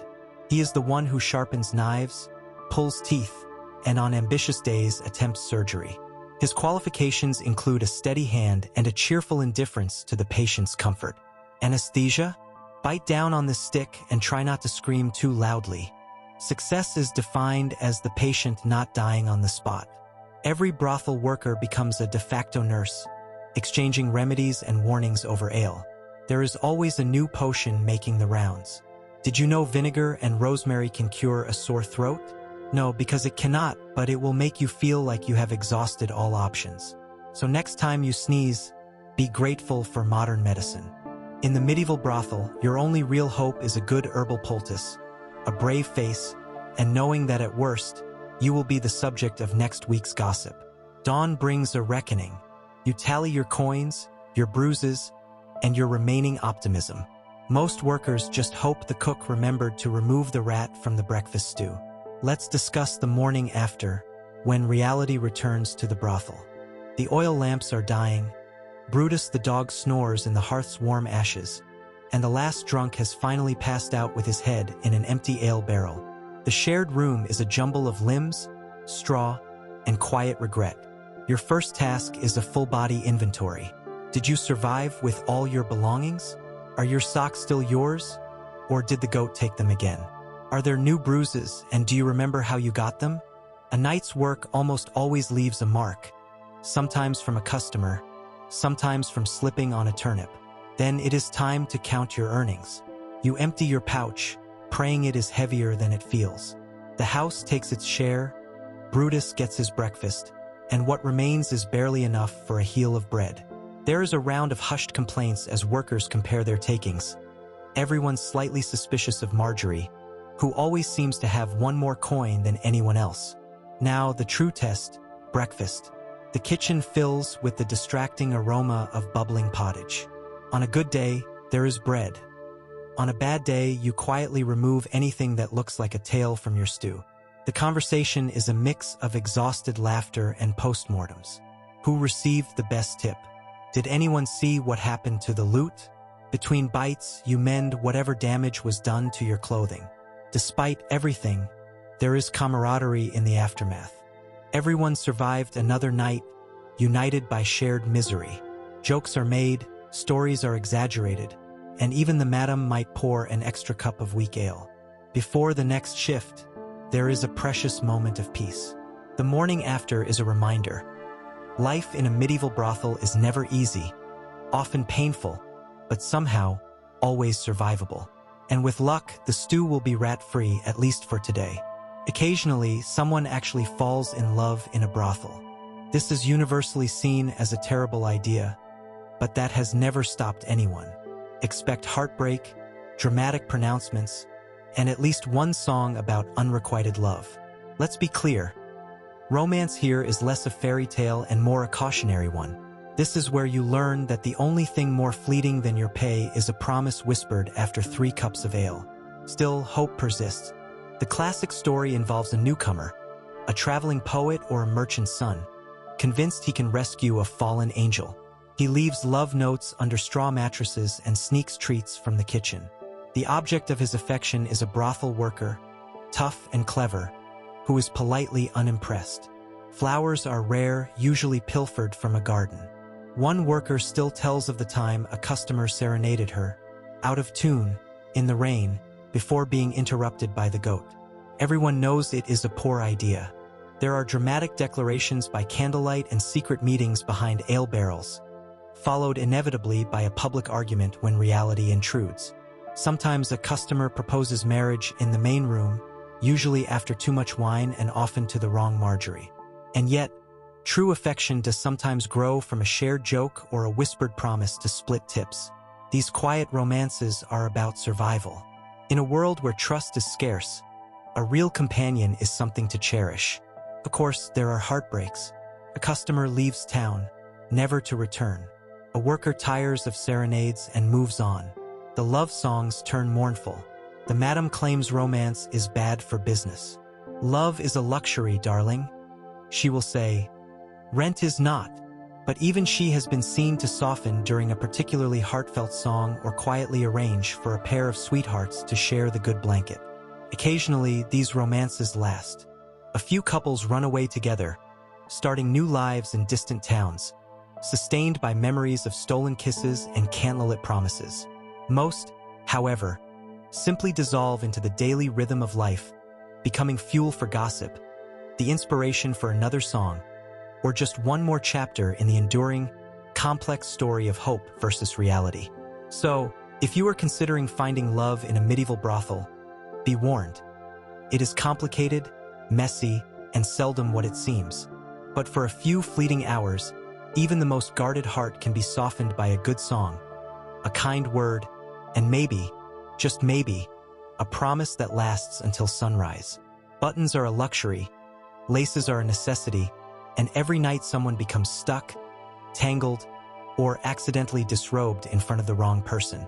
The brothel's handyman is a very popular man.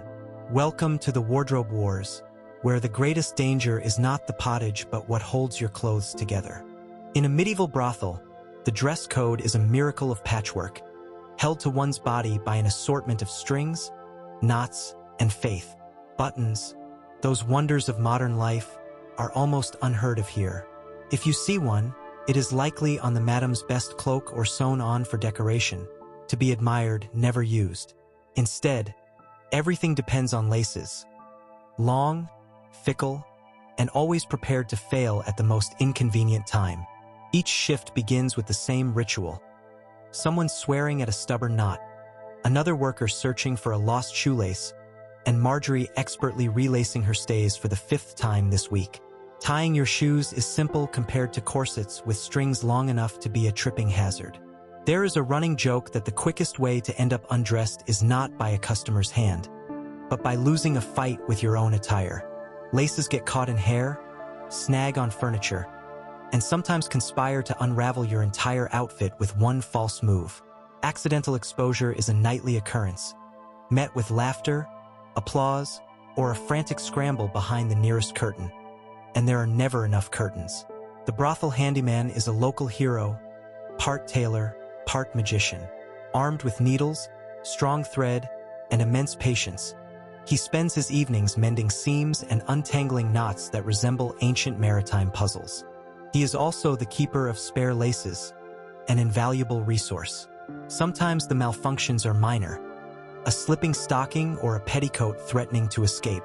Other times, it is pure chaos, with laces unraveling and sending sleeves flying. There is the famous tale of the Great Trousers Incident, where an apprentice tripped and landed headfirst in the communal stew. Her dignity recovered, her shoes did not. Customers are not exempt. More than one has become hopelessly entangled after a few alash, requiring a rescue. Everyone develops coping strategies. Some pre-tie difficult knots, others have lucky laces. The seasoned workers have perfected the art of the quick change, emerging from behind a screen fully reassembled. Despite the nightly chaos, there is a camaraderie in the struggle. Helping a friend lace up or recover from a wardrobe catastrophe is part of life here, a ritual as familiar as counting coins. So, if you find yourself in a medieval brothel, never underestimate a simple lace. Always befriend the handyman. And know that while modesty is a choice, a sense of humor is a requirement. Not everyone here is above a side hustle. Watch your purse, your shoes, and your breakfast.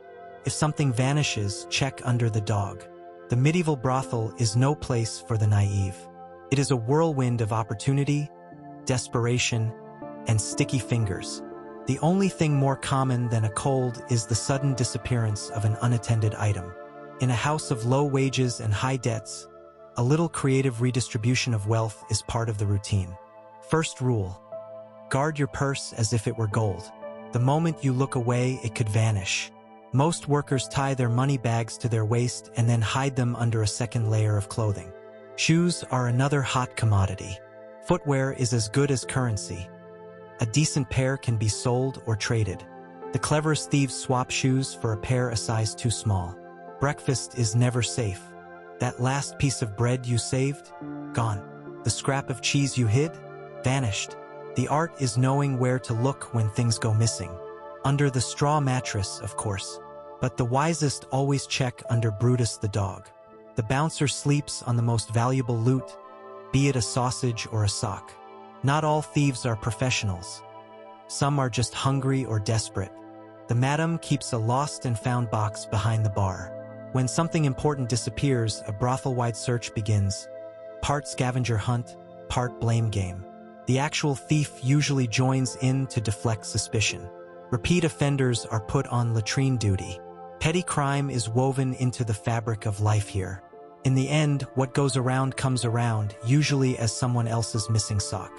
So, remember, trust no one, label everything, and always watch Brutus. In the medieval brothel, animals are bed warmers, burglar alarms, and occasional emergency meals. They are also highly opinionated about your singing. When sharing a room here, your first worry probably isn't, will a goat eat my pillow? The house is a bustling menagerie where dogs, cats, chickens, and the infamous goat are unruly, four-legged staff members. Take the goat. He roams the brothel with the entitlement of a landlord. His resume includes bed warmer, burglar deterrent, and culinary backup. He has a taste for tunic hems and any unattended laundry. If you sing off-key, you will receive a bleat so judgmental it could be a performance review. The chickens are supposed to stay outside, but try explaining boundaries to a bird. They are the brothel's alarm system, squawking at every unfamiliar sound. Feathers in your hair are a nightly guarantee. Then there is Brutus, the house dog and bouncer. He chooses his sleeping spot based on warmth or proximity to food. If he likes you, you might share your mat with 120 pounds of drooling loyalty. And do not forget the cats. Every brothel has at least one, slinking through windows, catching mice, and stealing scraps. They keep the rodent population down. Animal roommates add unpredictability. You learn to check your shoes for surprises and guard your breakfast. On the upside, they provide comfort. Their warmth is real on cold nights, and their presence is a strange companionship. The goat might chew your cloak, but he will also chase off strangers. Brutus might steal your pillow, but he will snarl at anyone who threatens you. In the medieval brothel, your animal roommates are not pets. They are survivors, comedians, and sometimes the best friends you never asked for. After one night, you are already planning your escape. Whether it is marrying a customer, running off with a lute player, or just hiding in a barrel until spring, every plan seems plausible after a night here. Welcome to the morning after, when the pottage still tastes suspicious, the bruises are setting in, and you have spent another sleepless hour listening to the goat critique your snoring. Your priorities have shifted. The grand dreams of fame and fortune have been replaced by more immediate goals. Finding a clean pair of socks, securing an extra piece of bread, and making it through another day without being blamed for whatever the chickens did. The escape plans are a form of hope, a story you tell yourself by the flickering candlelight to keep the darkness at bay. For now, you are a survivor in history's most chaotic, uncomfortable, and strangely resilient corner. You take a deep breath, ignore the smell, and get ready for another day. Most, however, just fade into the daily noise, becoming fuel for gossip, inspiration for the next ballad, or another chapter in the long, complicated relationship between hope and reality. So, if you are considering finding love in a medieval brothel, remember, it is complex, it is messy, and it is rarely what it seems. But for a few precious hours, even the hardest of hearts can be softened by a good song, a kind word, and perhaps a promise kept until dawn. Your dreams of riches or romance have been replaced by a singular desire, a swift exit with both of your shoes and your dignity. The urge to escape is as old as brothel life itself, and you soon learn that everyone here has at least one harebrained scheme. First is the marriage strategy. You hope a wealthy customer will fall for you, blind to the lice and the fact that your best dress has had 3 previous owners. The brothel is full of tales of workers who married merchants and disappeared into a better life, though rumor has it most just moved 2 streets over. Still, you practice your best smile. Then there is the romantic escape with the lute player. It seems plausible late at night when the music almost drowns out the coughing. Lute players are the medieval equivalent of rock stars, irresistible and utterly unreliable. You imagine running off with a traveling troupe until you remember they sleep in carts and eat even worse stew. For those more interested in survival than romance, there is the classic hiding technique. Barrels and laundry baskets have all been used by aspiring escapees. One worker spent an afternoon wedged behind ale casks, only to be discovered by the goat. There is also the dream of learning another trade, baking, weaving, until you realize it is just more pottage with fewer tips. But leaving is harder than it seems. The brothel is a strange mix of comfort and chaos. The outside world is filled with its own dangers. Of course, the most ambitious plotters plan a group escape, a scheme that inevitably dissolves after the first round of ale when sentimental attachments to shoes, the dog, or a sharp knife get in the way. There is even a joke about a secret tunnel to freedom, or perhaps the neighbor's pigsty. For all the plotting, most workers stay. The brothel is a known chaos, and besides, the goat gets lonely. So as you eye the nearest barrel, just remember, sometimes surviving here is an escape in itself. Every brothel has its ghost stories, usually about a former customer who failed to pay or a lovesick monk who never left. If you hear whispers in the night, it is either a ghost or the rats holding a meeting. It is late. The candles are low. This is when the real stories begin. In a place where sleep is scarce and strange noises are normal, it is no wonder every brothel has a catalog of the supernatural. The most famous tale is always of the unpaid guest. The details change, but the ending is the same. He vanishes, owing silver, and is cursed to wander the halls, rattling an empty purse. There is also the legend of the amorous monk who fell for a worker named Marjorie. There is always a Marjorie, and now lingers, whispering prayers from dark corners. He is blamed for every unexplained draft and flickering candle. Other spirits are less sentimental. A weeping lady is said to haunt the attic, mourning a lost romance or perhaps her last paycheck. Then there are the mischievous poltergeists, blamed for every wardrobe malfunction and missing sock. Not every haunting is frightening. Some stories are just a way to explain away creaky floorboards and the odd, persistent scent of turnips. Of course, the rats are real enough. They are ambitious tenants who treat the brothel as their kingdom. If you hear whispers, it might be the council of rats debating who gets the best crumbs. The ghost stories are oddly comforting, a shared lore to laugh off the unexplainable. As you settle into your haunted bed, just remember, every brothel has its ghosts. Surviving the living is the real challenge. Birthdays in the brothel are a rare luxury, mostly an excuse for a bigger slice of bread and a cup of ale with a wilted sprig of mint. The lucky worker is celebrated with a hand-sewn crown, a song so off-key the goat howls along, and a small parade. The madam delivers a rousing speech, Brutus sniffs for cake, and someone tells a story about the time the mayor tried to jump out a window. It is chaotic, heartfelt, and over too soon. But for one night, even the draftiest room feels a little warmer. Birthdays are never celebrated on the actual day. No one knows when they were born. The date is chosen whenever spirits are low and an excuse for joy is needed. Preparations begin in secret. Someone is tasked with baking a cake, which means finding the least stale loaf and sticking a twig on top. The birthday crown is a tangled loop of ribbons and wildflowers swiped from a neighbor's garden. When the time comes, the whole house gathers. The madam gives her annual speech. May you age better than last week's pottage. This is followed by a group performance of the brothel's unique birthday song. No birthday is complete without party games, like pin the tail on the goat. Prizes are practical, a patched sock or the honor of not cleaning the privy for a day. Inevitably, the stories begin, most ending with, and then the candles set the tablecloth on fire. Laughter fills the room, and for a few hours, the daily grind is replaced by something resembling a real celebration. Even Brutus joins in, searching for crumbs. The goat, always the center of attention, tries to eat the crown. As the candles gutter, the party fades. But for one evening, everyone feels seen and celebrated. Birthdays in the brothel are short, chaotic, and unforgettable. In a world with few excuses to celebrate, the smallest cake can make the draftiest room feel almost like home. Occasionally, a distant cousin or well-meaning sibling appears at the front door, clutching laundry and questions. Cue the scramble. Workers swap names and invent respectable jobs. Yes, I am the town's official candle tester. They pray the madam's glare does not frighten off Aunt Agnes before she hands over the promised pie. The visit is a masterclass in theatrical improvisation.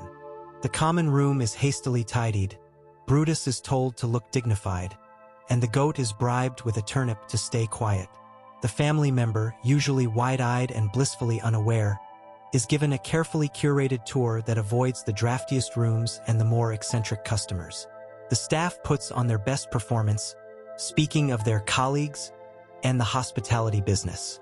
It is a tense, exhausting charade held together by whispered cues and sheer willpower. The greatest fear is that the visitor will stay for dinner. As they finally depart, pie in hand, a collective sigh of relief fills the brothel. The secret is safe for another day, and the pie, a taste of a world outside these walls, is shared among the survivors of the ordeal. The visit is a tightrope walk of half-truths and anxious laughter, with everyone on their best behavior until the relatives depart, or worse, decide to stay for supper. Afterward, the staff collapses in exhausted relief, grateful that no one asked to see the guest book. Let us set the scene. An unfamiliar knock at the door, the hesitant double tap of family. It says, "I brought pie," but means, "I'm here to ask enough questions to spoil your evening." The first to spot the visitor sounds the alarm. Whispers fly through the house. Whose aunt is that? Hide the dice. Fetch a clean apron. The transformation is immediate. One moment, the common room is a hub of mild chaos. The next, it is a model of medieval decorum. The house's most notorious flirt is suddenly the assistant cook. Even Brutus, sensing the shift, assumes a dignified posture until the scent of pie recalls his true purpose. The visiting relative is ushered inside with the reverence shown to saints. She surveys the room, her eyes lingering on the patched curtains and a game of chess played with ale mugs. The introductions are a masterclass in fiction. This is Marjorie, in charge of guest relations. And this is Will. He fixes things. Aunt Agnes wisely does not ask what things. The questions begin soft at first, then more direct. You seem busy, dear. Is that the same tunic I sent last Easter? The answers are equally vague. Oh, the hours are fine. Yes, laundry day is tomorrow. There is a silent hope that the slightly burnt pie will be a sufficient distraction. Every now and then, a relative starts to wander. Suddenly, 3 workers are blocking the staircase.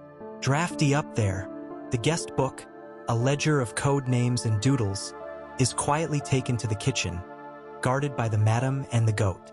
If the relative stays for dinner, the tension rises. Every bite of pottage is a risk. Will they comment on the taste? Miraculously, most choose politeness. After all, criticizing a host's stew is a grave social error. The farewell is a performance of hugs and promises to visit soon. Once the door closes, a collective sigh of relief fills the house. The stories will be retold for weeks. How Marjorie pretended to be the town's candle tester. How Will almost revealed the truth with a comment about the mayor's doublet. Family visits are awkward and disastrous, but in their own way, they are bonding. And at least everyone got a slice of pie.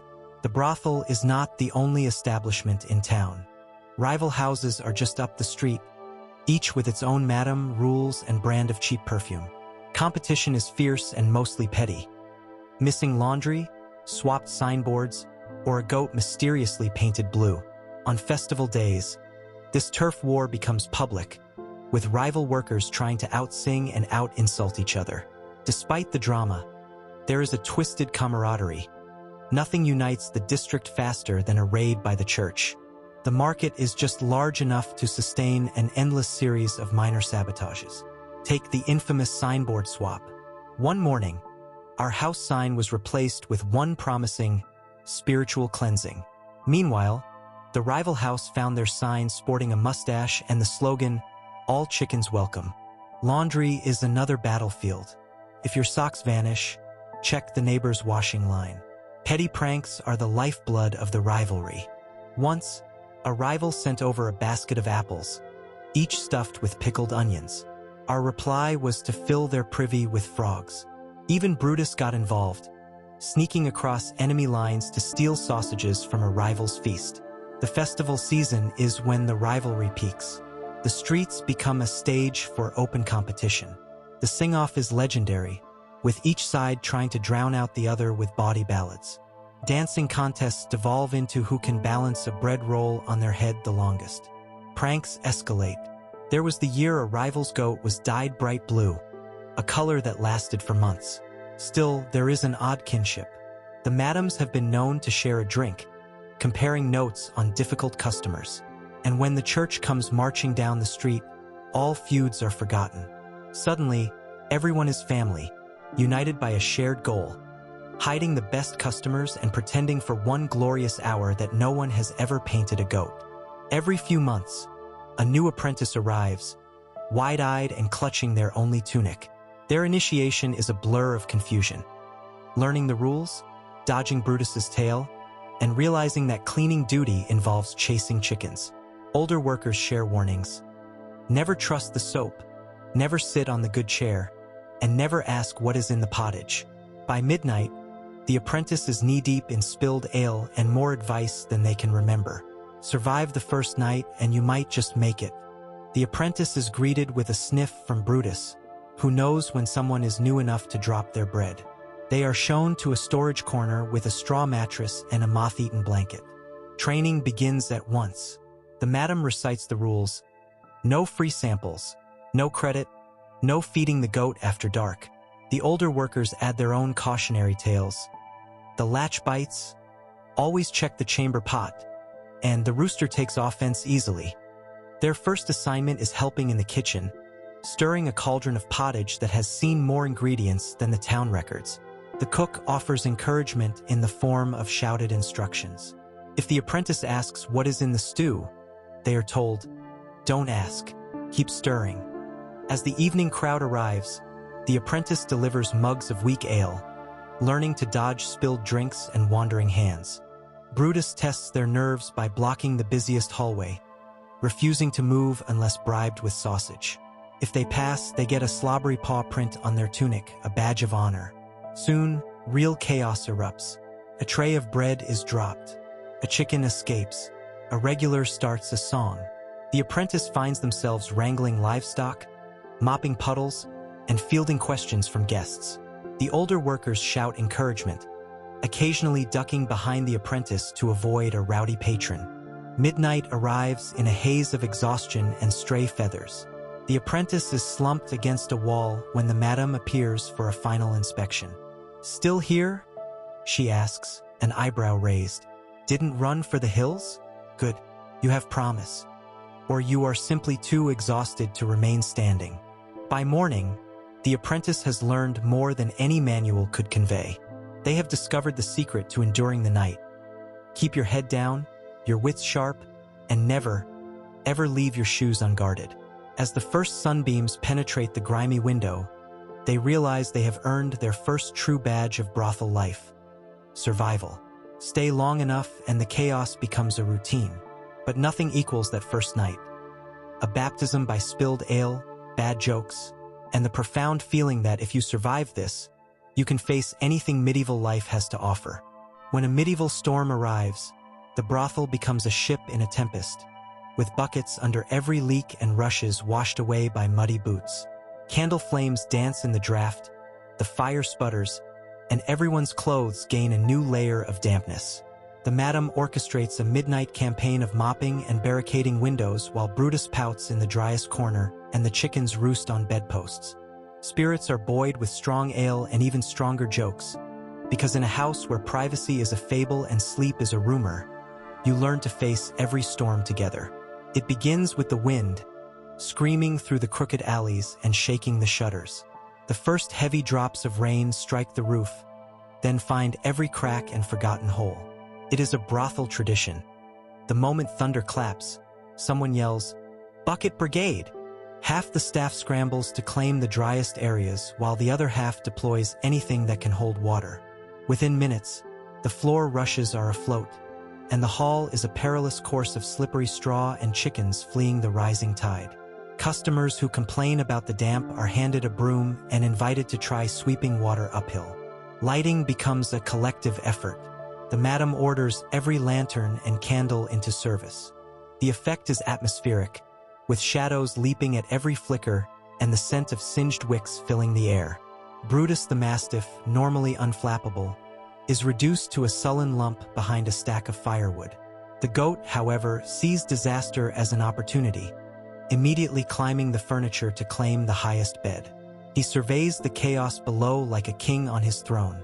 Upstairs, sleeping arrangements become a full-contact sport as everyone vies for the driest spot. A place near the hearth might cost you tomorrow's breakfast or a rare piece of soap. The wind whistles through the walls, harmonizing with the sounds of dripping and splashing. The madam directs her crew like a general, barking orders and doling out towels. Under her watch, the brothel does not just endure the storm. It turns the adversity into something almost festive. As the hours pass, spirits are lifted by shared suffering and a stream of stories. By dawn, the storm is a memory. The floors are a bit cleaner, and everyone has earned the right to complain about the weather for a week. Once a year, to boost morale, the brothel holds its own election, a rowdy contest to crown the next house favorite. Candidates campaign shamelessly, offering extra bread, telling the best ghost stories, or bribing voters with promises of soap privileges. Ballots are cast, debates are heated, and the goat is always a wild card candidate. The winner receives bragging rights, a hand-me-down tiara, and the dubious honor of creating next month's laundry schedule. It is democracy medieval style, messy, loud, and more fun if you do not take it too seriously. Election season begins when someone gets bored. Candidates emerge from every corner. The reigning champion, desperate to avoid laundry duty, and the underdog, determined to win with charm and a secret stash of dried apples. Campaigning is pure medieval spectacle. One candidate might fetch fresh rushes for everyone's bedding, while another hosts debates on stew ingredients and curfew times. Bribery is practically a requirement. Vote for me, and I'll sneak you the best piece of cheese. Soap is the gold standard of electoral currency. Even Brutus the Mastiff is courted with bones and belly scratches. Debates are lively, occasionally becoming farcical. One year, the goat was nominated as a joke and came in second, thanks to a surprisingly organized farm animal voting block. Ballots are scraps of cloth or old receipts. Voting is theoretically anonymous, though everyone knows who wrote Marjorie for president in Chicken Scratch. The count is ceremonial and confusing, usually interrupted by a customer demanding a refill. In case of a tie, a runoff is decided by arm wrestling or a sing-off judged by the goat. When the dust settles, the new house favorite is crowned with a slightly dented tiara and immediately beset by requests for favors and complaints about the mattress rotation. The celebration is loud, chaotic, and full of the kind of laughter that makes you forget tomorrow's chores. In the end, not much changes except the laundry schedule and, perhaps, the sense that for all its madness, the brothel is a very democratic sort of disaster. At least until next year's election, when the goat runs again on a platform of hay for all. Sleep now, if sleep finds you, or keep a gentle vigil, if wakefulness is the softer pillow. I will linger at the margin of the hours, where kettle breath murmurs and old floorboards remember footsteps, guarding a small lamp with a cupped hand. I will listen to keys and cats and the far tide of the street, to brooms and distant bells, until you care to walk with me again, when night returns.